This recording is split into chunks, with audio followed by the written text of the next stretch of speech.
L'INPS, Institut national de la prévoyance sociale, tient la 88e session ordinaire de son conseil d'administration ici à Bamako.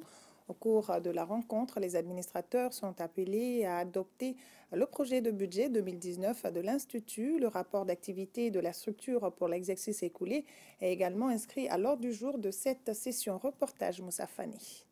Le budget prévisionnel 2019 de l'INPS, Institut national de prévoyance sociale, se chiffre en recettes à plus de 190 milliards et demi de francs CFA.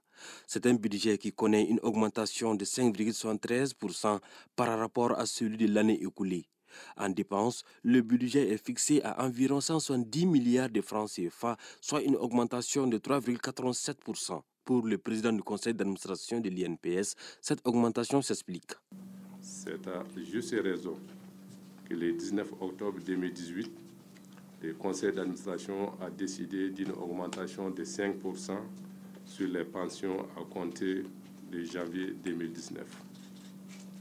Concernant l'assurance maladie obligatoire AMO, le projet de budget pour l'année 2019 est arrêté en recette à 37 704, soit une progression de 16,85% d'augmentation, et en dépenses à 36 869, soit 15,56%.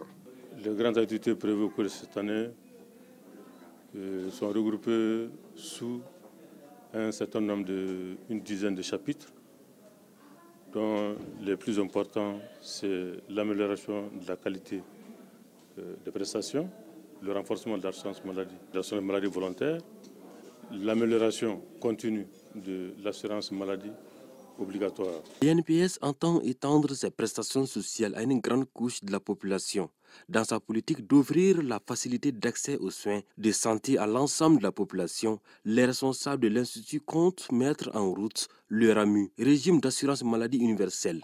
Le RAMU, d'abord, c'est une réforme majeure des plus hautes autorités, parce que ça va au-delà de l'assurance maladie obligatoire qui nous concerne et les populations salariées. Mais cette fois, le RAMU concerne toute la population, toutes les couches de la population, salariées ou pas.